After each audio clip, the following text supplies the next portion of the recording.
Fact or fiction? In a rare interview with Ken Sugimori, one of the original character designers for Pokemon, he revealed that Bulbasaur was inspired by a combination of a toad and a daffodil. This led to its design incorporating both plant and animal features. In the publication Pokemon Big Picture Book by Japanese author Kazuki Takahashi, it was revealed that in the early development stages, Bulbasaur was intended to have a small baby form from which it would evolve, but that idea was scrapped before the final version of the game was released. Can you imagine little baby Bulbasaurs running around? So cute, right? According to a 1996 issue of Famitsu, Ivysaur's Japanese name, Fushigisu, was inspired by the mix of the words fushigi, meaning mysterious or strange, and su, which means plant or grass. In an interview published in the Japanese gaming magazine Nintendo Dream, it was mentioned that during the development of Pokemon Red and Green, Ivysaur's trademark whip-like vines were initially covered in spikes to arouse a more threatening appearance. However, they later opted for a more organic, friendly design. Venusaur's English name is derived from the combination of the words Venus, from Venus flytrap, a carnivorous plant, and dinosaur. Despite its name, Venusaur's design is more reminiscent of a prehistoric tortoise or a synapsid, which were mammal-like reptiles that lived during the Paleozoic and Mesozoic eras. The giant flower on Venusaur's back is specifically a Rafflesia flower. This type of flower is known as a holoparasite, which means it needs to parasitize another organism in order to thrive. This means that Venusaur is quite similar to the spooky bug Pokemon Parasect, which is also part parasite. Charmander's design was inspired by the mythical interpretation of the salamander, a creature that was believed to live in fire.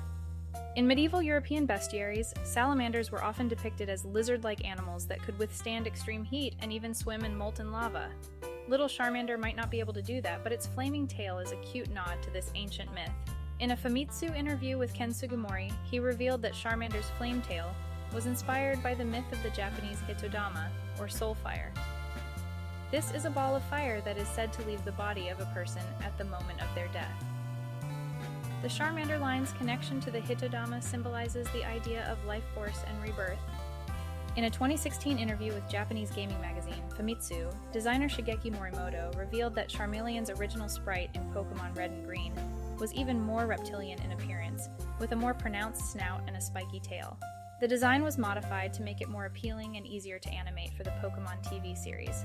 In an obscure Pokemon side game released exclusively in Japan, called Pokemon Magma Adventure, Charmeleon was given a special color variant known as the Lava Charmeleon, which featured a deep red body, molten orange highlights, and a flame that changed colors from red to green as its health decreased.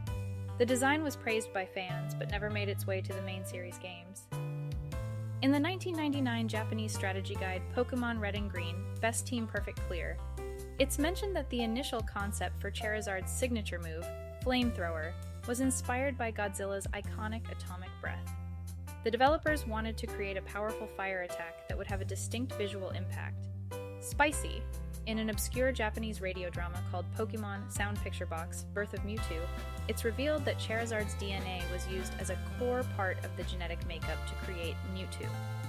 This explains Mewtwo's powerful, versatile abilities, as it inherited the strong traits of Pokemon like Charizard.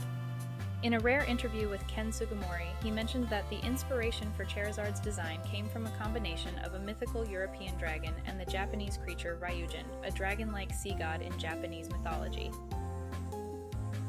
Did you know there's a heartwarming cultural link behind Squirtle's design?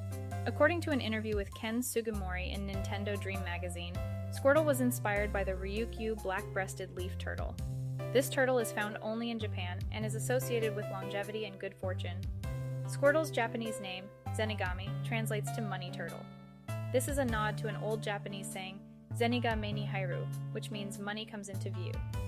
This is a metaphor for hard work and prosperity. In the Japanese Journal of Pokemon Studies, a 1997 mock science publication, it was revealed that Squirtle's shell contains a bioluminescent algae. This contributes to our watery friend's iconic blue color. Wartortle's design was influenced by the mythology of the Japanese mythical creature, Minogame. The Minogame is a turtle with a tail made of seaweed, which is reflected in Wartortle's design with its bushy tail. Quite a cool and unusual creature to base a Pokemon on, don't you think? There's an intriguing fact from one of the Japanese Pokédex entries about Wartortle. It claims that the swirls on their heads are supposedly composed of foam from the sea. I guess Wartortle is kind of like a Squirtle that forgot to wash the shampoo off its head.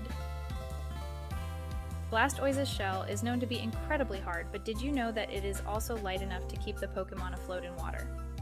This was revealed in a Japanese-only Pokédex entry, which also hinted at a complex internal structure that helps Blastoise manage the recoil of its powerful water cannons, cannons that hit with an incredible pressure of 55,500 psi, which, for comparison, is nearly 4 times the pressure at the deepest part of the ocean. The German Pokédex entry for Blastoise from Pokemon Black and White refers to it as Die Panzerfaust Pokemon. It seems to draw an intriguing parallel between our favorite Turtles water cannons and the World War II anti-tank weapon, Panzerfaust. And in the Korean Gold and Silver versions of Pokemon, Blastoise's entry states that its water jets can be fired in a spinning pattern for high-speed tackles. That would be one serious Beyblade. We hope you enjoyed this video, and if you'd like to see more, just subscribe and hit that bell icon. Peace out all!